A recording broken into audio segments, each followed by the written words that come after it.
est-ce qu'on est vraiment soi-même? C'est quand même une grande question. Qu'est-ce qu'être soi? Anne Guéquière, c'est d'abord une voix apaisante, celle de l'incontournable Métamorphose podcast, le podcast le plus populaire autour du bien-être intérieur et de l'éveil de la conscience. Anne, c'est aussi cette petite fille qui a grandi sur l'île de Noirmoutier et qui très jeune a senti au plus profond d'elle cet élan d'aller voir par-delà la mer.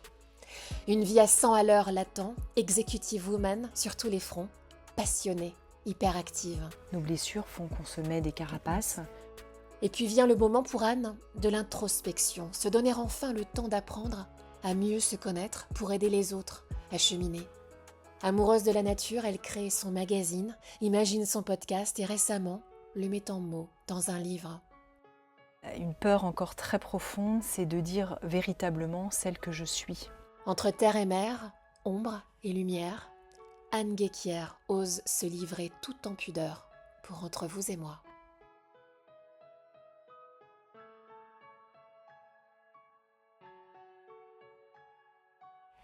Bonjour Anne. Bonjour Dominique. On a la chance aujourd'hui de recevoir Anne Guéquière. On est d'ailleurs dans le studio de ton podcast. Tu nous disais là en coulisses que tu en enregistrais quelquefois sur la journée plus de 5-6. Voilà, donc c'est énorme, colossal. Bienvenue, merci à toi. Merci beaucoup à toi. On est à 70 millions d'écoutes. 70, mais ça n'arrête pas en fait. Et je pense que pas si bien dire. Le temps de se parler, je pense que ça va... Ça va grimper. Devenir 100 millions. À 100 millions, tu nous le dis déjà. Ouais, 100 millions, je dis. Ouais, je Voilà. fais une grosse fête. Alors, métamorphose, ton mot d'ordre, ton mot de vie, ton cri de guerre peut-être. Un chemin de vie que tu nous présentes dans ce livre « Va, vis et deviens conscient de toi-même », 12 chemins de métamorphose. Je voudrais simplement que tu nous dises qui tu es, quels sont les mots qui t'illustrent, qui te définissent le mieux. Alors je me pose la question moi-même, qui je suis. Je crois qu'on reste peut-être toute notre vie un mystère pour nous-mêmes. Ouais. Et en même temps, avec le temps, on s'apprivoise aussi d'une certaine manière. C'est-à-dire qu'on a une cohabitation, une amitié, un amour envers soi-même qui fait qu'on sait un peu mieux qui nous sommes. Donc moi je crois que je suis dans une soif, une chercheuse de vérité d'une certaine manière, sachant que la vérité on ne la trouve jamais. Donc on est peut-être perpétuellement en quête avec des moments où je cherche et puis des moments où j'en ai marre de chercher, je m'arrête, je vis. La quête est vraiment ce questionnement perpétuel de qui nous sommes et pourquoi nous sommes là. Et il y a quelque chose de cet ordre-là, profondément, une soif de vérité qui m'anime. Alors si tu veux bien, on va revenir brièvement sur ta vie. Voilà. Tu es une Parisienne, née à Paris, mais oui. Tu as grandi sur l'île de Noirmoutier. Une île qui t'a rapproché et fait grandir dans la nature, mais une île que tu as, j'ai cru comprendre que tu as senti peut-être il fallait que tu sortes de cette île pour aller dévorer, affronter, découvrir l'autre. Tu as été très jeune en quête de voyage, de liberté. Tu as demandé à partir en pension très tôt, jeune adolescente, 12 ans, donc à Nantes, puis plus tard tes études. Et tu intègres donc après, évidemment, la prestigieuse société de presse Prisma Presse, puis Vindy. Oui. À l'époque, executive woman. Il n'y a plus de temps. On file à toute allure. Tu fumes 2 paquets de clopes par jour. Tu sais tout de moi. Voilà. Ça va vite. Il faut que ça aille très très vite. On est dans l'ère de la révolution Internet. Je pense que tu cours aussi vite que le net sa toile. Écoute, à cette époque, j'étais une businesswoman, comme tu dis, exécutive, et je m'amusais beaucoup. Donc j'avais pas forcément toujours le sentiment qu'il me manquait quelque chose. C'est-à-dire que, oui, il me manquait quelque chose, mais en même temps, je profitais vraiment de ce chemin d'amusement, d'être pionnière, comme tu l'as dit, dans les nouvelles technologies. Et je trouvais qu'il y avait une perspective tellement extraordinaire de défricher. Moi, je suis quelqu'un qui adore les idées, la biodiversité dans les idées, la nouveauté. Et donc tout ça, toute la chose Internet de cette époque, donc on parle de la fin des années 90, m'excitait énormément parce que je me disais, il y a un Eldorado le pouvoir se relier comme ça avec la planète. Donc à l'époque, je dirais qu'il y avait, oui, je fumais, oui, il y avait cette excitation, c'était une vie à 100 à l'heure, mais j'étais aussi très jeune et je trouvais ça très amusant. Je rencontrais des gens incroyables, on voulait un peu changer le monde par certains côtés avec ces nouvelles technologies, bon, même si voilà, on sait qu'il y a du bon et du mauvais. Le déclic de ce chemin, en tous les cas, ça a été peut-être ce mot que tu utilises souvent, qui est la reconnexion à soi. Le mot de reconnexion veut dire quoi pour toi? Est-ce qu'on est vraiment soi-même? C'est quand même une grande question. Qu'est-ce qu'être soi? Qu'est-ce que le soi finalement? Est-ce que je suis ce masque, cette construction sociale qui me permet de vivre avec certains masques que je mets consciemment ou inconsciemment dans ma vie tous les jours? Et puis, est-ce qu'il y a un moi profond, un élan de vie, une âme qui essaye d'exprimer quelque chose au-delà de tout ça? Et puis, le shift, puisque c'est ça aussi ta question, à quel moment il y a eu cette bascule? J'ai une amie, je le raconte assez souvent, j'ai une amie qui est rentrée dans les ordres, qui est devenue bonne sœur. Et donc son choix radical d'un seul coup vient m'arrêter, moi, dans cet élan d'excitation d'Internet et me dire « Et toi, quelle est ta vocation ?» Il y a quand même un effet miroir, mais cet effet miroir qui vient me dire « Et toi ?» Et à ce moment-là, je vais effectivement l'accompagner, la suivre aussi un peu, suivre son parcours, passer du temps avec elle dans sa communauté catholique dominicaine, où elle va partager la vie des plus pauvres, parmi les plus pauvres, pour leur apporter la bonne nouvelle, en fait, qui est la parole pour elle, la parole d'évangile, dans cette vision-là. Et de dire que finalement, le pauvre, la personne qui est seule, n'est pas seule, qu'en fait, il y a toujours l'amour et il y a toujours, chez le plus petit, qui était aussi ce que le Christ a voulu, il y a vraiment toujours la présence qui est là pour accompagner l'autre. Et donc cette vocation quand même très radicale me touche énormément et je vais passer du temps avec elle dans sa communauté, dans les monastères, à prier et à m'interroger sur ma vocation. Quelle est ma vocation? À quoi moi finalement suis-je appelée? Parce qu'elle dit je me suis sentie appelée par Dieu. J'ai répondu à un appel, elle ne dit pas j'ai voulu devenir bonne sœur avec son mental. Elle dit j'ai ressenti un appel au plus profond de mon cœur et je suis l'appel. Et donc moi je me dis à ce moment-là, à quoi suis-je appelée? Et je crois entendre à l'intérieur de moi à ce moment-là une réponse qui est te mettre au service du vivant. À aucun moment tu ne t'es dit moi aussi je veux devenir religieuse, moi aussi je veux faire la même chose? Oui, je me suis posé la question. Est-ce que voilà, je me suis dit, c'est vrai que c'est une voix qui m'a appelée parce qu'il y a une partie chez moi très contemplative. Hyper active, mais aussi contemplative. Il y a les deux mouvements qui cohabitent. Et j'ai appris avec le temps que c'est ok, en fait. On peut être ceci et cela. C'est pas le ou, en fait, souvent. On a tendance à opposer qui nous sommes. Mais en fait, il y a et l'hyperactive et la contemplative, qui sont deux mouvements que j'ai fini par accueillir à l'intérieur. Mais en tout cas, chez moi, le fait d'enfanter a permis de livrer passage. En livrant passage à ce mystère, on livre passage en fait au mystère du vivant en nous, qui va dans ce mouvement et cet élan de vie complètement. Ton ADN, on va en parler justement. Mon ADN. Alors, fille d'un couple de catho-naturistes. On les salue si vous nous entendez. Je leur enverrai. Et alors, ce qui est intéressant, et tu le partages, tu le dis ouvertement, donc on le reprend, c'est que tu es née de l'amour, évidemment, mais tu as été conçue avant le mariage de tes parents, oui. Quelque chose qui ne se faisait pas vraiment à l'époque et qui n'était pas forcément dans les cadres, encore une fois. En quoi cette précision sur le fait que tu es née avant le mariage a pu avoir un impact sur celle qui nous parle aujourd'hui? Tout à chacun, comment est-ce qu'on arrive au monde? Comment est-ce que je suis née? Là, dans la vie in utero, ce que vivait ma mère, ce que vivait la maman de chacun, les émotions de mes parents, je me suis beaucoup intéressée au contexte de la naissance.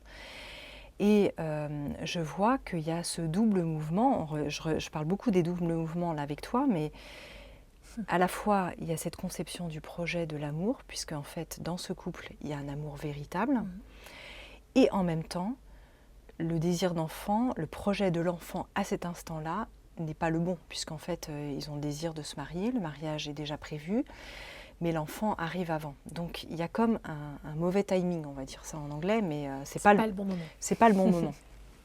C'est pas le bon moment. Et donc, c'est mal vu, en fait. Il y a vraiment ce qu'on appelle le polichinelle dans le tiroir, tu vois. Il y a cette expression populaire qui dit ça.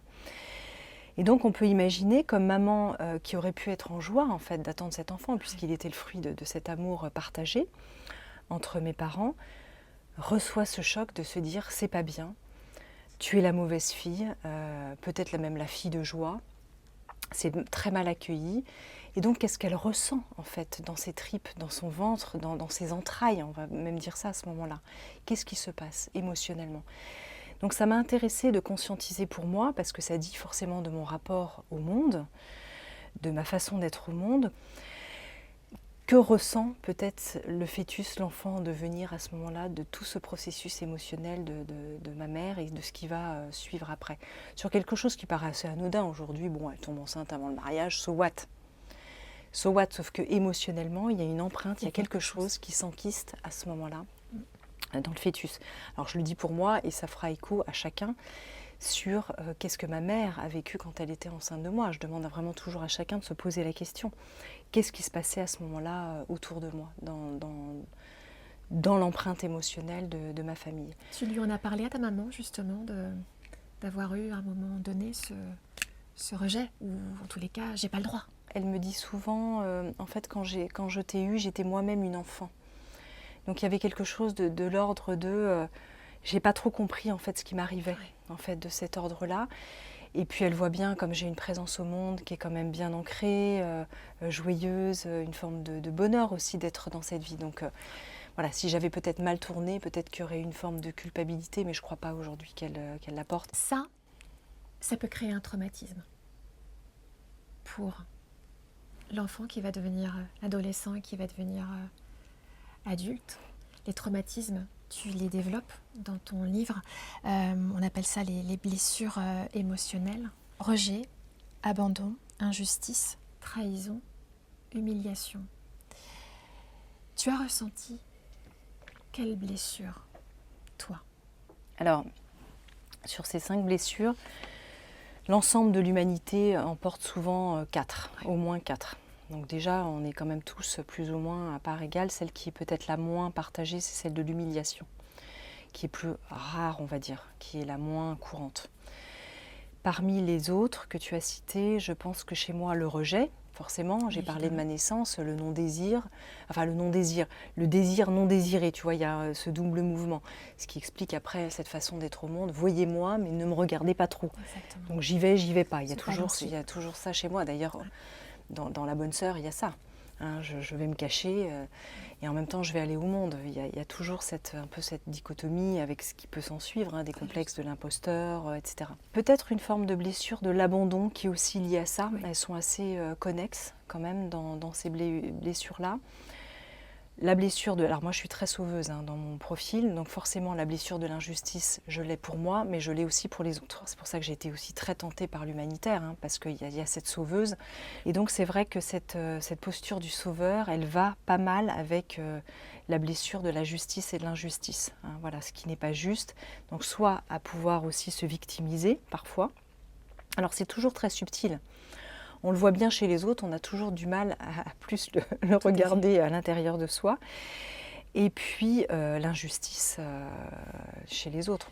En tout cas, conscientiser ces blessures est un travail vraiment intéressant. Ça a été popularisé par Lise Bourbeau. Est-ce que ça veut dire que, malgré nous, on porte en soi des traumatismes qui nous poursuivent toute notre vie, et comment on fait pour vivre avec? Alors c'est vrai que je mets un peu de côté tout ce qui est grand trauma quand même, ou ce qui va vraiment dans la pathologie, parce que déjà je ne suis pas ni médecin psychiatre ni psy. Et c'est très important de voir qu'il y a des gens qui parfois n'en guérissent pas. Pourquoi une personne finalement va être un grand résilient et d'autres personnes ne le seront pas? On n'a pas véritablement complètement de réponse à cette question-là. Donc c'est vrai que ensuite, qu'est-ce qu'un trauma? Qu'est-ce qu'une blessure? Parfois c'est le ressenti. Tu as dû développer en toi quel mécanisme justement de compensation? Je crois qu'un mot pourrait aussi te définir: perfectionniste. Perfectionniste, alors dans la blessure du rejet et de l'abandon, par exemple, le contre-personnage ou la contre-réparation de ça, c'est j'ai besoin d'être aimée.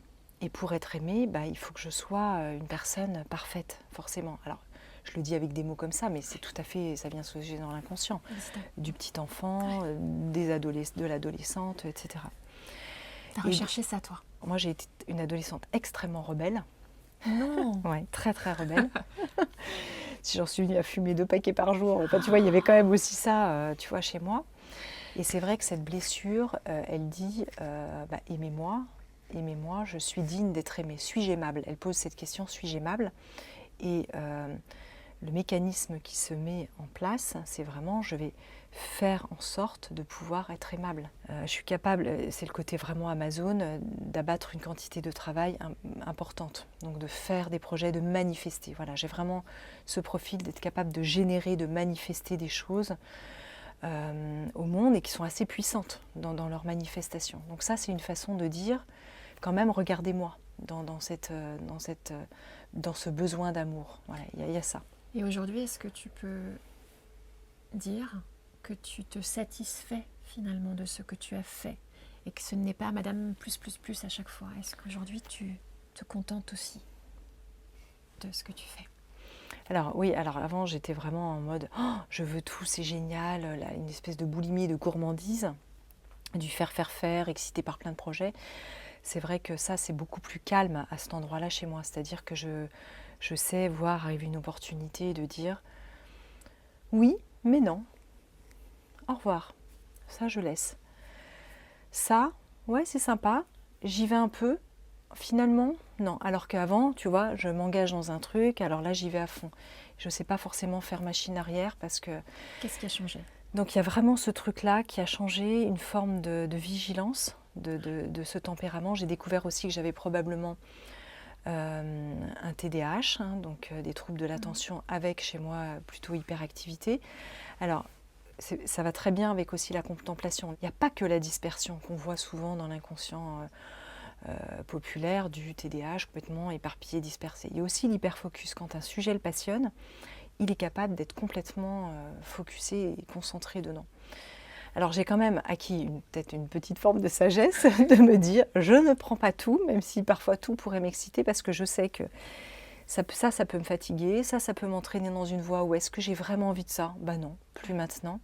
Et de savoir dire non. Donc cette possibilité, à un moment, de dire oui, mon excitation, mon TDAH, peut-être mon envie de perfection, dire j'ai envie de sauter sur ce truc-là, mais en fait, ma sagesse intérieure, mon essence, ce que j'incarne, me dit que, en fait, non, finalement, dans le fond, j'ai pas tellement envie. Et j'y vais pas. Une autre conséquence de ces fameuses blessures, et tu ressens des choses. Tu es perméable au monde qui t'entoure. On appelle ça être sensible, hypersensible aux choses. Tu l'es. C'est un mot aujourd'hui un peu galvaudé. Pourquoi est-ce qu'aujourd'hui, on est obligé de dire que nous sommes hypersensibles alors que chacun d'entre nous est sensible? Aujourd'hui, ça n'est pas la norme. La norme, c'est de ne pas d'être moins sensible, hyposensible justement, alors qu'on devrait l'être hypersensible. Pourquoi est-ce qu'aujourd'hui, c'est si mal vu d'être hypersensible dans cette société? Et tu as raison de le souligner, je crois qu'on est tous en fait sensibles ou hypersensibles par nature. Moi je crois quand même qu'il y a intrinsèquement chez l'être humain, on est des êtres poreux, on est des êtres sensibles, nous sommes des êtres émotionnels. Ensuite, de par nos histoires, on se construit plus ou moins dans la norme, de manière normative, pour correspondre à un schéma qu'on attend de nous ou qu'on pense qu'on attendrait de nous. Donc effectivement, voilà, nos blessures font qu'on se met des carapaces, on se cadenasse. Après, j'en ai discuté aussi souvent avec un ami psychiatre qui me dit que pour lui, il y a des gens qui n'ont pas cette hypersensibilité, qui ne sont pas forcément des êtres avec une immense sensibilité au monde. Il y a quand même des différences physiologiques. Et c'est sûr que cette hypersensibilité, elle se manifeste de plusieurs manières. Elle peut se manifester ne serait-ce que par des ressentis tout d'abord physiques. C'est comme ça que chez moi, que j'ai pris conscience de mon hypersensibilité, en fait, par ces premières manifestations. C'est pas comme quelque chose que je revendique déjà parce que j'aime pas forcément les cases. Tu vois, là j'ai parlé du TDAH parce que tu m'as fait parler dessus, mais j'en parle pas forcément de manière spontanée, j'en parle pas par exemple dans le livre. Donc c'est pas tellement pour revendiquer une manière d'être différente des autres, se sentir un peu spécial, c'est pas tellement ça. C'est que moi, ça m'a permis de mieux comprendre mes phénomènes d'hypercompensation, qui me rendaient avec une petite forme parfois de souffrance, mais que je ne conscientisais pas. Donc je l'explique aussi dans mon parcours. Je peux être dans une brasserie, si je passe, ça m'est arrivé encore hier soir, si je passe un long moment dans un endroit extrêmement bruyant, je peux me sentir mal physiquement, comme si j'étais presque malade physiquement. Et avant, je ne comprenais pas. Je me disais, j'ai un truc qui ne va pas bien. Alors que, en réalité, j'ai pas quelque chose qui ne va pas bien physiquement. Je ne suis pas en train de tomber malade. C'est juste que mon hypersensibilité fait que la coupe est pleine. Au niveau de ma batterie, ma jauge, il faut que je me remette dans le silence, que j'aille dehors, que je respire. Je n'en peux plus. Problème d'oreille aussi. Alors, problème d'oreille, d'entendre trop bien, mais aussi énergétiquement, tu disais, hein, cette porosité de ressentir toutes les énergies environnantes. Donc forcément, quand on est dans un endroit, dans un bar, dans un restaurant, on va capter les conversations auditivement, mais on va capter toute la vibration, toutes les énergies des gens autour, avec tout ce qu'il y a de joyeux, mais c'est comme si en fait tout leur bagage m'arrivait aussi physiquement, d'une certaine manière. Ça t'arrive de pleurer aussi, d'émotions au contact de personnes, d'être submergée par l'émotion des autres? Pas trop, parce que je pense que je suis un peu cadenassée justement à ce niveau-là par protection. Mais si tu me mets devant un truc de compétition ou un film, où d'un seul coup il y a une espèce de grand dénouement un peu romantique, tu vois, de la fin, alors là, tu tombes. Ouais. Ou les histoires de sauveurs. Dans les histoires de sauveurs, de quelqu'un qui va aller sauver, qui raconte une histoire où il va aller sauver quelqu'un, ça peut effectivement me tirer les larmes. T'arrives pas à tout décadenasser, hein. T'es encore sous contrôle. Ah oui, je suis hyper contrôle fric de toute façon. Hein. Ça fait partie du profil du perfectionniste, d'être quand même assez contrôlant. Mais je trouve que l'avantage aussi des années qui passent, c'est de pouvoir lâcher ça, de décadenasser ça, pour dire, ah ben là, voilà, j'ai ressenti une émotion. Tu vois, je vois dans mes interviews que je dis beaucoup plus quand quelqu'un me touche que je ne le disais au début de Métamorphose. Quand j'ai une grande émotion, quand quelqu'un, je dis, bah voilà, je me sens touchée, ça m'a fait des frissons, j'ai eu les larmes aux yeux, je les laisse aussi venir. Donc, je sens bien que ça se... À quel moment tu es libérée de toute contrainte sociale, à quel moment précis, là, tu te dis, là, je suis moi-même? Quand je suis globalement avec mes invités, avec mon équipe Métamorphose, quand je suis en famille, avec mes enfants, chez moi, avec mes potes, je me sens pas... Ouais, je m'autorise. Je me sens pas trop contrainte quand même. Ouais. Et je me mets pas dans des situations qui vont trop me contraindre à ce niveau-là. C'est ça. Tu te protèges. Ouais, je me protège aussi quand même, je pense. Anticipe. Oui. Ouais. Et quand tu es au contact justement de situations ou de personnes qui ne t'autorisent pas à être toi-même, tu fonctionnes comment? J'ai un profil hyper adapté, hein, puisque j'ai vécu comme ça quand même en construction d'hyper-adaptation, puisque l'hypersensible aussi, à un moment donné, forçait ça. Je suis aussi très terrienne, et donc j'aime bien naviguer entre différents mondes. Donc peut-être qu'à la fois je suis hyper adaptée, à la fois ça ne me pose pas tant de problèmes que ça. C'est pas très grave. Ouais. Il y a un truc de cet ordre-là, tu vois. Caméléon. Oui. Caméléon. Caméléone. Caméléone. C'est ça, c'est la chrysalide. Exactement. Donc, on l'a compris en t'écoutant, en te lisant. Tu fais ma thérapie, là. On a compris qu'on fait ma thérapie, surtout, là. Ah bon? Je crois pas. Pas du tout. Je vais faire la tienne, après, tu vas voir. Bah ouais. On va faire le retour. Oh là là, j'ai peur. Nos émotions, évidemment, contrairement à ce que certains pensent et veulent tout cadenasser, nos émotions ont des conséquences sur notre corps, ont des conséquences sur la manière dont on s'offre au monde. Aujourd'hui,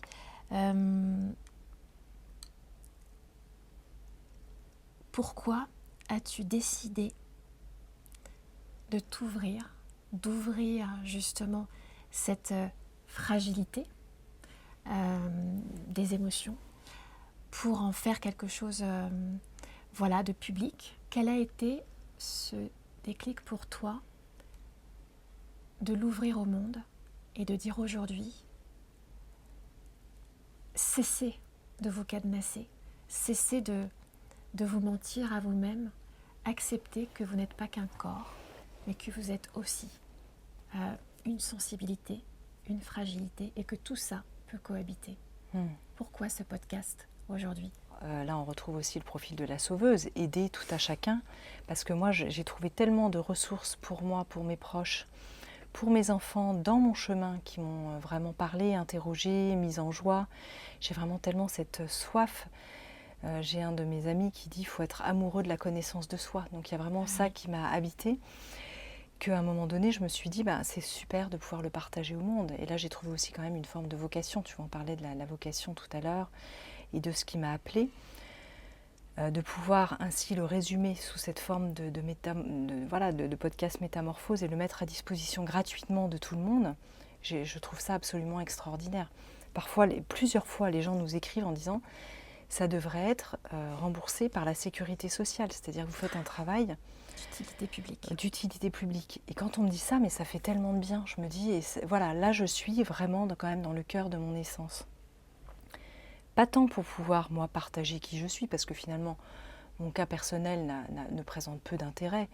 Il est simplement un exemple de ce qui peut être mis quand je partage des choses personnelles. C'est simplement aussi pour voir la résonance que chacun peut avoir en lui par rapport à une histoire. On n'est plus non plus dans cette époque, peut-être des gourous des années 80, 90, de certains maîtres à penser spirituels qui finalement disaient « faites ceci, faites cela et vous trouverez la vérité ».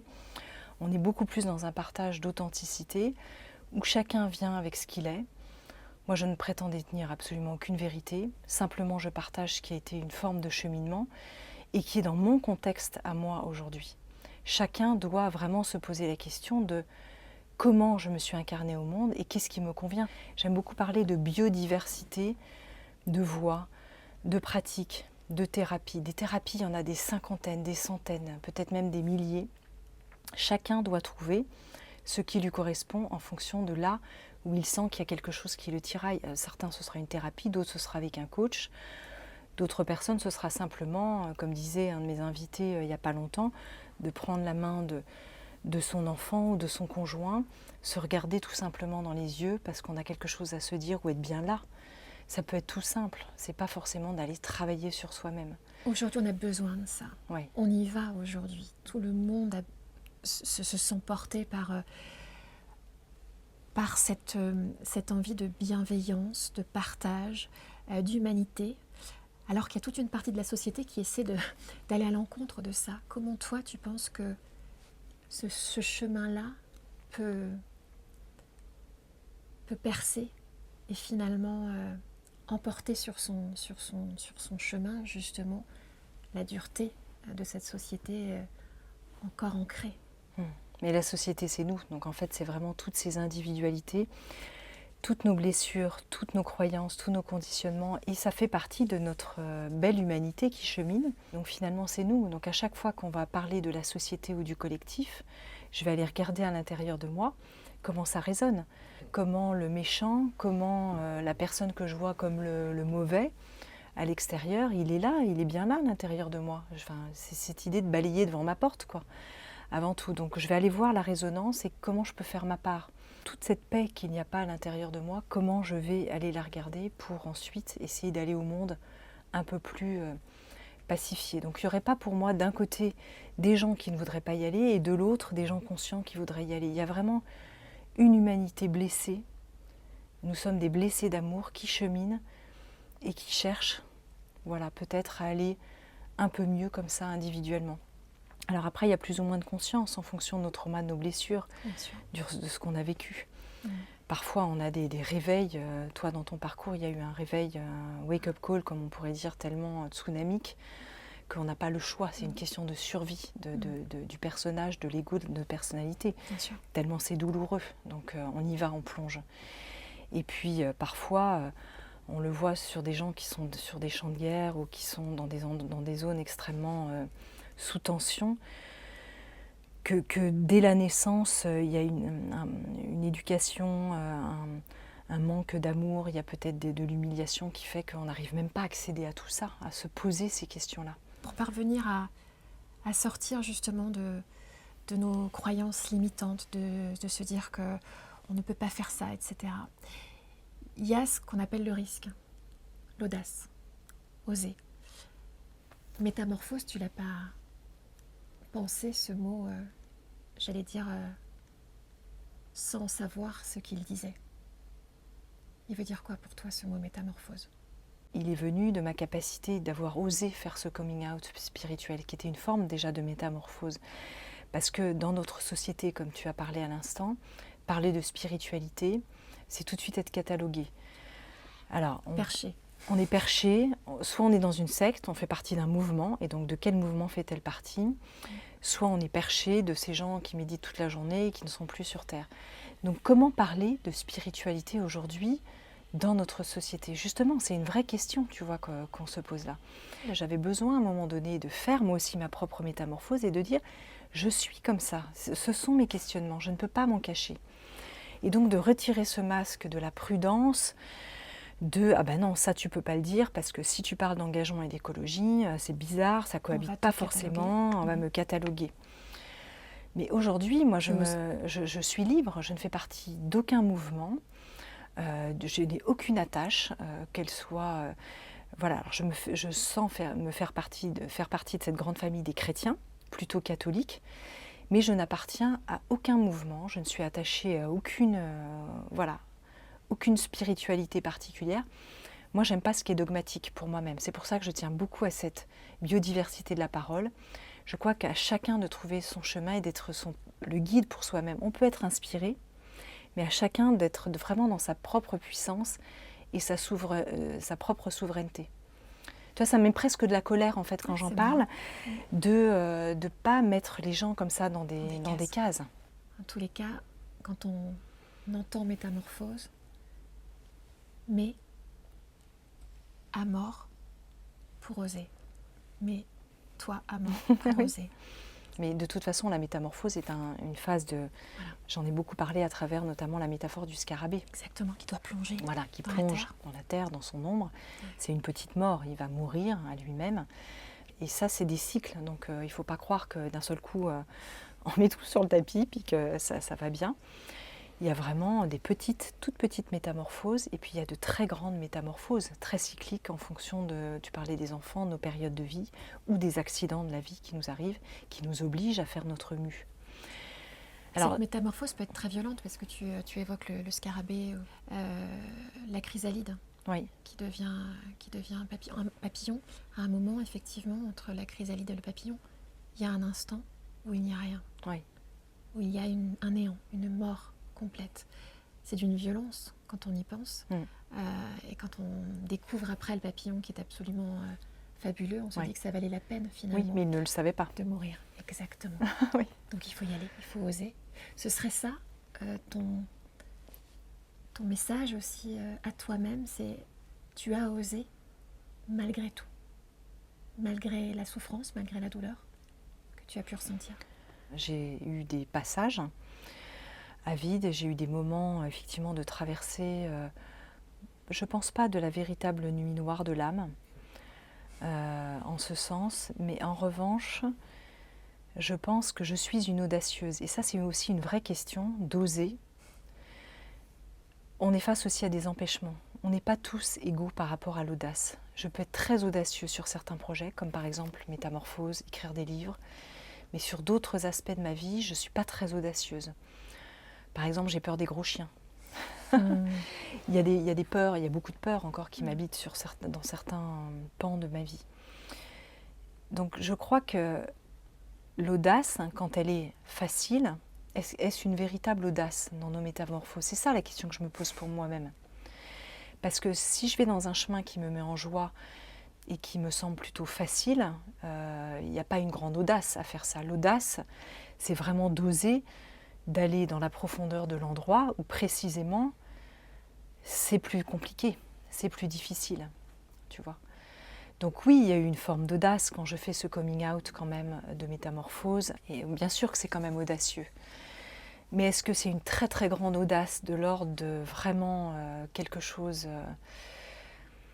qui me coûterait, tu vois, au sens de me coûter véritablement. Là, tu parles de la mort du papillon, je ne l'ai pas encore réalisée, je pense, cette grande, grande métamorphose. Je la sens en devenir, mais elle n'est pas encore complètement là chez moi. Quelles sont tes peurs, justement, qui t'empêchent d'aller au-delà? Une peur encore très profonde, c'est de dire véritablement celle que je suis et de faire, de manifester, parce que je n'ose pas encore affronter ce devenir-là. Dans ton système de pensée, il y a une grande place pour la foi.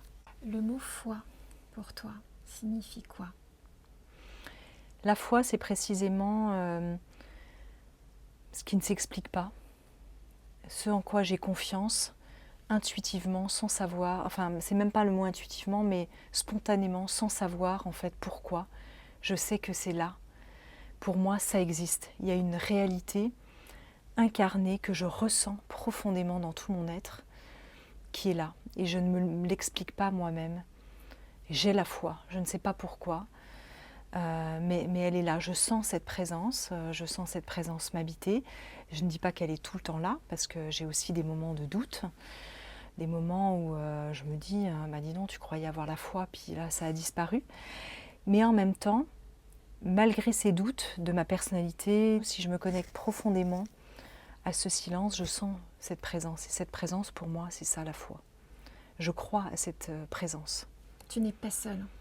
Je ne suis pas seule, non. Tu ne l'es jamais? Non, au fond du silence, je ne suis pas seule et je ne le suis jamais. C'est de l'espoir? C'est l'espoir, ça? Non, c'est comme si ma maison intérieure était vraiment habitée. Pour moi, elle est habitée de Dieu. Donc je suis lui, il est moi, et nous sommes, il est en moi. C'est différent de l'ésotérisme? C'est différent? Quelle différence tu mettrais justement entre foi, pour le coup, chez toi, catholique, et tout ce qui est d'une pensée ésotérique, spirituelle? Oui, en réalité, je ne sais pas trop bien ce que c'est la pensée ésotérique, parce que c'est un fourre-tout dans lequel on met beaucoup de choses, qui est très connoté aujourd'hui. Donc moi, j'ai des croyances qui sortent peut-être effectivement un peu de la croyance catholique telle qu'on l'imagine, par certains côtés, qui pourraient peut-être me dire que j'ai aussi une vision assez ésotérique des choses. Mais c'est quoi, ça veut dire quoi en fait, ésotérique ? Qui se place dans une autre forme de connaissance, peut-être plus initiatique, une forme de connexion peut-être plus directe aussi à l'invisible. Je ne sais pas. En réalité, ça ne me parle pas tant que ça. Ouais. Et puis ça remet en fait des cases et des étiquettes. Tout à fait. Je dirais que tu vois, quand je suis avec des gens très croyants, catholiques, pratiquants, et que j'adore dialoguer avec eux, et j'ai parfois l'impression d'être quelqu'un d'ésotérique. Et quand je suis avec des gens plus ésotériques, ils me voient plus comme quelqu'un justement de... Voilà. Ouais. Donc ça veut dire quoi comme tout ça? La balance. Et moi j'adore les ponts entre tous. Ça veut dire que pour toi, est-ce qu'il y a une place pour ce qu'on appelle l'échec dans la vie? Je vais paraphraser Franck Lobvet. Je ne crois pas qu'on puisse réussir ou échouer sa vie, on ne peut que la vivre, emprunter des chemins et puis voir où ça nous mène, vivre où ça nous mène en réalité. Donc cette idée d'échec, je comprends pas bien ce que ça veut dire. En fait, c'est même quelque chose qui a du mal à monter à mon cerveau. Ce que c'est qu'échouer. Et pour autant, c'est ce qu'on nous dit. Oui. On a un 0 en maths, on a échoué. Oui. On n'a pas réussi un concours, on a échoué. Oui. Comment justement, toi, tu peux nous aider de par ton expérience, tes expérimentations, à comprendre que justement, l'échec n'est peut-être que le début de quelque chose. On voit bien quand on observe des enfants, ils ne raisonnent jamais. Quand l'enfant retombe comme ça parce qu'il essaye de se mettre debout, il ne se dit pas « j'ai échoué ».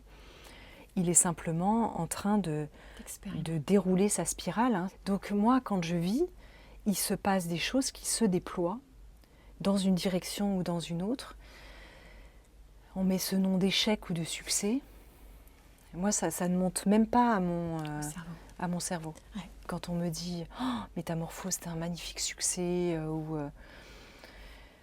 qu'est-ce que c'est en fait? Ça veut dire quoi? Ça veut dire un succès personnel? Ça veut dire quoi? Que ça parle aux gens? Que ça touche le cœur? Oui, ça me parle, mais un succès, qu'est-ce que c'est? Je voudrais te faire écouter un extrait d'une chanson.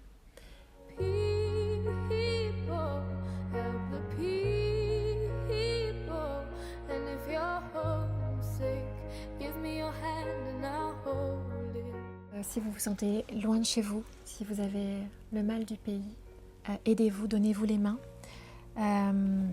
Et si tu me donnes ta main, moi je la tiendrai. Aidez-vous, entraidez-vous, rien ne vous tirera vers le bas. Je parlais dans une émission récente de cette chanson aussi, We Are the World, qui a été enregistrée de manière extraordinaire. Comment, d'un seul coup, quand on se tend la main, quand le collectif est prêt, on peut ensemble, tous ensemble, déplacer des montagnes. C'est ce que tu fais à travers tes émissions, c'est ce que je fais, c'est ce que dit cette chanson aussi. Nous ne sommes pas séparés, nous sommes reliés. Ouais. Merci pour cette chanson, je vais l'écouter, la réécouter. Tu sais que dans Va vie, deviens conscient de toi-même. Toi-même, ça pourrait être même, ça s'écrit toi-même, Oui. même, mais c'est toi. Même, je m'aime. Aime-toi. Aime-toi, ouais. Voilà, Et tu j'adore. Tu t'aimes, toi? Oui, je pense que je m'aime. Ouais. Oh, quelle belle réponse. Ouais, je m'aime, moi. Ouais. Oui, je m'aime, moi. Ouais, je peux dire ça. Je n'aime pas tout de moi, mais je m'aime, moi, dans l'absolu. Ouais. Et j'adore le chanteur M. Ah, ben voilà. Dans cette idée de M. Évidemment. Ouais. Évidemment. Il y a le M de métamorphose que je retrouve dans le toi-même, même, M. Ben justement, quel est ton mot préféré? En ce moment, épiphanie. Et c'est joyeux en plus, l'épiphanie. Les moments épiphaniques. Mais je trouve que cette épiphanie, elle a quelque chose de léger en même temps. Elle a quelque chose de l'ordre du merveilleux, de la fée, tu vois, quelque chose qui nous unit comme ça. Ouais. Le mot, à contrarion, que tu détestes? Bah, peut-être succès-échec, puisque tu les as mis là tout à l'heure, tu vois. Ouais. Quelle serait alors on en a parlé de chansons, mais une chanson que tu écoutes souvent, en boucle? Il y a eu Presque d'Alain Souchon, parce que je trouve qu'il y a une sensibilité en fait chez cet homme. Et cette chanson Presque, c'est aussi nos vies. On est presque là, on n'est presque pas là. C'est presque toi, c'est presque moi. Et j'adore en fait ce qu'il dit dans cette chanson que j'entends moi, qui dit pas forcément, il faudrait que je l'entende, mais j'entends toute cette subtilité des interstices, de l'entre-deux, de l'invisible, de ce qui s'habite dans les dits, dans les non-dits, etc. Il y a beaucoup de choses. Donc j'adore les presque de l'amour. Ouais, c'est ça, c'est presque de l'amour. Tu la connais? Ah, je vois. T'adores? J'adore. Non, mais ça tombe bien parce que elle n'est pas très connue en réalité. J'adore. Ah, c'est drôle. Merci en tout cas d'avoir accepté l'invitation et de t'être presque livrée alors. Exactement, je me suis presque livrée. Exactement. Merci infiniment, merci à toi. Merci.